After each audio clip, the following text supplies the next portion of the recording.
मुझे तेरी मोहब्बत का सहारा मिला। मोहम्मद रफी के इन गानों के बिना भारतीय सिनेमा का इतिहास पूरा नहीं हो सकता। जाने वालों जरा मुड़ के देख। भारतीय सिनेमा संगीत के ये महान गायक फिल्म जगत के इतिहास का वह अभिन्न हिस्सा हैं, जिनको कभी भी भुलाया नहीं जा सकेगा।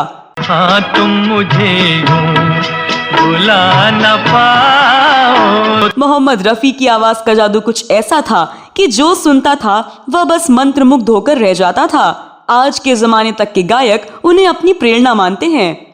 मुझे प्यार की जिंदगी देने वाले। रफी साहब के गाने के दीवाने तो करोड़ों हैं, लेकिन उनकी निजी जिंदगी के बारे में कम ही लोगों को पता है।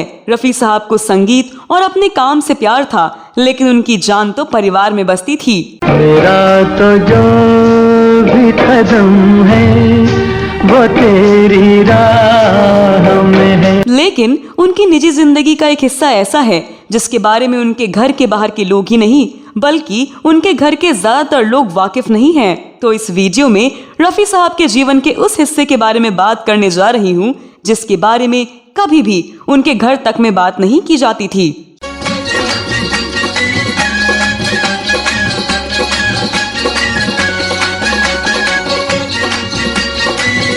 दोस्तों, मशहूर गायक मोहम्मद रफी का गाया गाना तुम मुझे यूं भुला ना पाओगे उन पर बिल्कुल सटीक बैठता है। हाँ तुम मुझे यूं भुला ना पाओगे। वाकई मोहम्मद रफी साहब को कोई नहीं भुला सकता।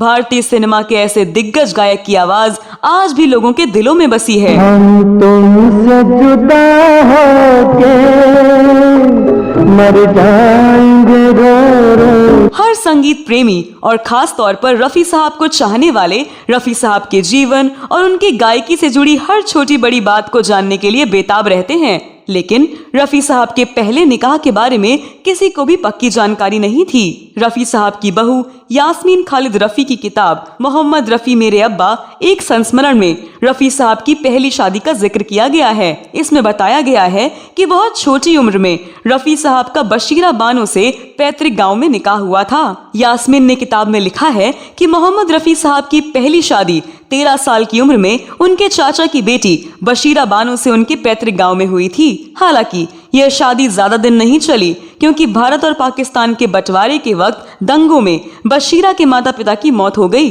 इन दंगों से वो इतनी डर गई कि उन्होंने भारत में रहने से इनकार कर दिया और लाहौर में ही रुक गई। जबकि रफी साहब ने हिंदुस्तान के प्रति प्यार और गायकी के अपने करियर को आगे बढ़ाने की ख्वाहिश के कारण भारत में रहने का फैसला किया। दोनों का रिश्ता अचानक ही उस बिंदु पर आ गया था जिसमें दोनों की जरूरतों और भावनाओं के बीच बड़ा अंतर आ गया था। आखिर में बशीरा पाकिस्तान में ही रही और मोहम्मद रफी मुंबई में बस गए। मोहम्मद रफी साहब अकेले ऐसे शख्स नहीं थे जिन्हें ऐसी विकट स्थिति का सामना करना पड़ा और पहली पत्नी से अपने रिश्ते को खत्म करने का फैसला किया। पहले भी और आज के जमाने तक में शादियां टूटती रहती हैं। ऐसी शादियों में अलगाव की वजह ऐसी ही कोई परिस्थिति बन जाती है तो रिश्ता खत्म ही करना पड़ता है। रफी साहब के लिए यकीनन पत्नी और बेटे को छोड़कर मुंबई आना और फिर से परिवार शुरू करना आसान नहीं रहा होगा, लेकिन उन्होंने इन परिस्थितियों को स्वीकार किया और जिंदगी को फिर से खुशियों से भरा। बाद में 1944 में 20 साल की उम्र में रफी साहब की दूसरी शादी सिराजुद्दीन अहमद बारी और तिली मुन्नीसा की बेटी बिल्किस के साथ हुई। हालांकि रफी साहब की पहली शादी को छुपा कर रखने की कोई जरूरत नहीं थी क्योंकि रफी साहब और उनकी पहली पत्नी दोनों अपनी अपनी जगह बिल्कुल सही थे। रफी साहब की पहली पत्नी अपने माता पिता की हत्या के कारण इस कदर डरी हुई थी कि उन्हें लाहौर में ही रहना ज्यादा सुरक्षित लगा, जबकि दूसरी तरफ रफी साहब को भारत में रहकर अपनी गायकी को आगे बढ़ाना ज्यादा उचित लगा।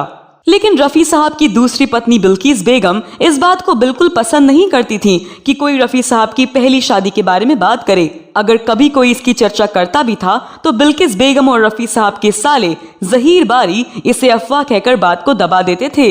इस वजह से बशीरा के बारे में घर में बेहद ही कम लोगों को पता था और बिल्किस साहिबा का ऐसा करना बेहद ही स्वाभाविक था।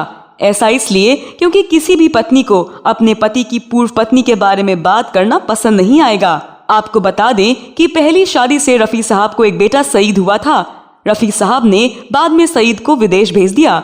रफी साहब की दूसरी शादी से उनके 3 बेटे खालिद, हामिद, शाहिद और 3 बेटियां परवीन अहमद, नसरीन अहमद और यास्मीन अहमद हुई। रफी साहब के 3 बेटों सईद, खालिद और हामिद की मौत हो चुकी है। इस समय रफी साहब की 2 पुत्रियां और सबसे छोटा पुत्र शाहिद सकुशल है। रफी साहब के परिवार के बारे में विस्तार से एक वीडियो हमारे चैनल ग्रेट लेजेंड पर पहले ही प्रकाशित किया जा चुका है, जिसका लिंक इस वीडियो के डिस्क्रिप्शन में दिया गया है। यहाँ ऊपर आई बटन पर क्लिक करके भी आप उस वीडियो को देख सकते हैं। बिल्किस रफी ने एक इंटरव्यू में बताया था कि कैसे रफी साहब अत्यंत फेमस होते हुए भी अपने आप को लाइमलाइट से दूर रखते थे और अपने परिवार और बच्चों के साथ समय बिताना सबसे ज्यादा पसंद करते थे।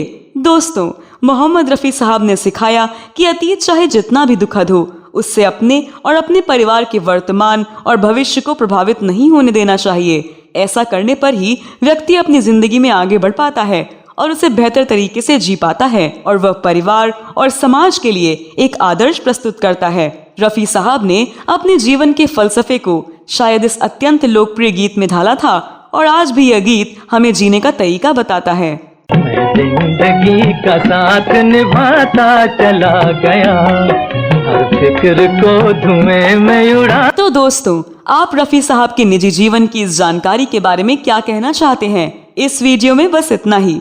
यह वीडियो कैसा लगा जरूर बताएं। अगले वीडियो में मैं फिर फिल्मों, गीतों और फिल्मी हस्तियों से जुड़ी कोई नई कहानी या नई जानकारी लेकर हाजिर हो जाऊंगी। अगले वीडियो में फिर मुलाकात होगी। तब तक के लिए नमस्कार।